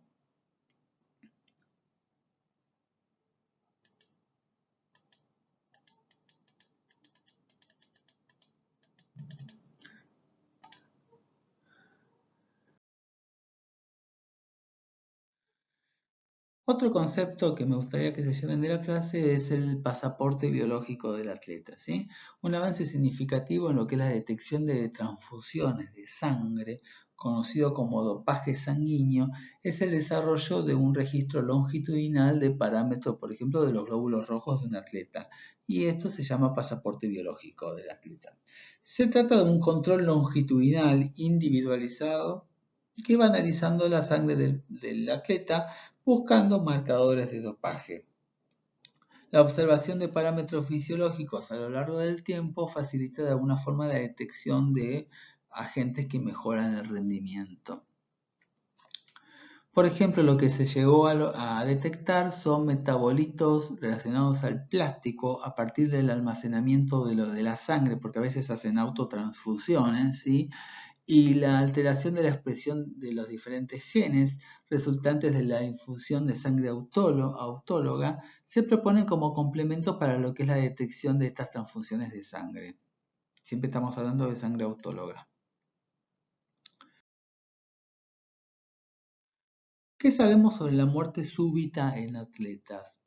Bueno, se sugiere que el uso de la eritroproyetina, como dijimos, en estos ciclistas que fallecieron, contribuyó en un gran número de muertes en jóvenes deportistas de resistencia europeos. También tenemos deportistas jóvenes sanos que experimentan episodios cerebrovasculares, infarto de miocardio, con relación temporal con el uso de cocaína, efedrina y potenciadores de rendimiento como los anabólicos, que sugieren un papel precipitante de estos efectos adversos. Aunque lo que se observó es que la principal causa de muerte súbita no traumática en atletas jóvenes se asocia a anomalías cardíacas. Por ejemplo, la miocardiopatía hipertrófica, que es la anomalía estructural más común, o sea, aproximadamente más de un tercio de los paros cardíacos relacionados al deporte, seguido a las anomalías de las arterias coronarias, que está implicada aproximadamente en una cuarta parte de estas muertes súbitas. Otras causas de muertes no relacionadas a causas cardíacas incluyen lo que es el golpe de calor, las anemias de células falciformes y el asma.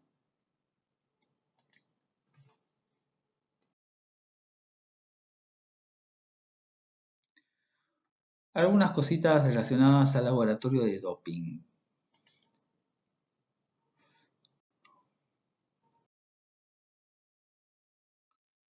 Bueno, este es el kit que se emplea para realizar el laboratorio de doping, ¿sí? Este laboratorio de doping no lo hace cualquier laboratorio, hay un número limitado de laboratorios acreditados para realizar estas muestras. La mayoría de las pruebas se realizan en orina, por lo que es un procedimiento cuidadoso con respecto al manejo de las muestras. Ya ven que por lo menos hay un frasco y de un test A y un test B. Se debe tener en cuenta el almacenamiento adecuado de las muestras. ¿Por qué? Porque el metabolismo bacteriano puede aumentar lo que sean las concentraciones de los esteroides humanos. Al llegar una muestra al laboratorio de prueba, se verifica la integridad de la muestra, incluido el código, el sello, apariencias visuales, densidad, pH. Se completa un registro de la muestra y la muestra se divide en dos partes, en dos alícuotas. Todas las muestras se realizan en la primera alícuota, o sea, en el test A, y los resultados positivos se confirman en la segunda alícuota, que es el test B. Las alícuotas se denominan comúnmente como muestra A o muestra B. La preparación de la muestra es muy difícil y requiere mucho tiempo por todo lo que les vine diciendo de la preparación de la muestra.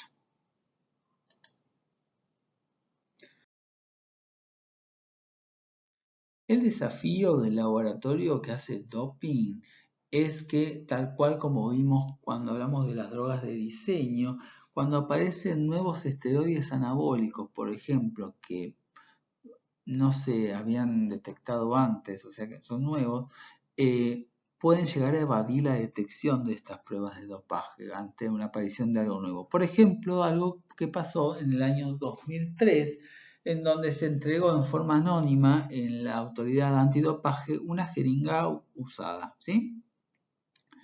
Le empezaron a hacer estudios a esta jeringa a través de un minucioso proceso de análisis y se identificó después a lo último un producto químico previamente que no era conocido como un derivado de una norboletona, que es un esteroide androgénico. Este compuesto de referencia conocido, o sea, la norboletona que era conocido, lo condujo al descubrimiento y síntesis y detección de esta nueva sustancia que es la tetrahidrogestrinona, THG, que es un nuevo químico que hasta ese momento no era conocido. Y bueno, estas cosas pueden pasar en lo que es el doping. Bueno, ahora algo curioso, casi gracioso prácticamente. Parece que le hicieron una encuesta al señor Tyson, a este boxeador, que supo evadir muchas situaciones de doping. Y lo que contó en forma graciosa, anecdótica, era que él empleaba un pene de plástico y una orina, o una bolsa de orina con una muestra que realmente no era de él, sino que era de la esposa. Ahí tenemos estos dispositivos que se emplean para evitar el doping. Y bueno, él cuenta en esta entrevista en forma graciosa que solía usar la orina de mi esposa, entonces ella me decía, cuando salgan los resultados te van a decir, señor Tyson, usted está embarazado, entonces mejor comencé a usar la orina de mis hijos. Bueno. Ahí tienen estos dispositivos de penes de plástico. Ahora los dejo con unos videos que encontré en YouTube. Uno de un documental relacionado al señor Tyson y otro directamente es una propaganda de venta de estos dispositivos que muestra lo verídico que parecen para realizar estos estudios.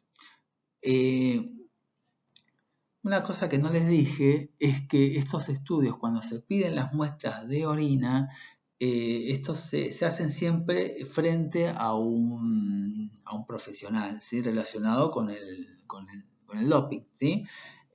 O sea, la muestra de orina no es que le dan el frasquito y se va al baño, se va a un lugar y hace pis, no, hacen todo frente a un profesional. Entonces tienen que simular, o sea, si realmente quieren hacer trampa, tienen que simular bien. Y bueno, parece que inventaron esto, bueno, pero esto ya lo conocen los profesionales tomando muestras de doping, ¿sí? Los agentes de doping. Bueno, los dejo con los videos, espero que les entretengan, son cortitos.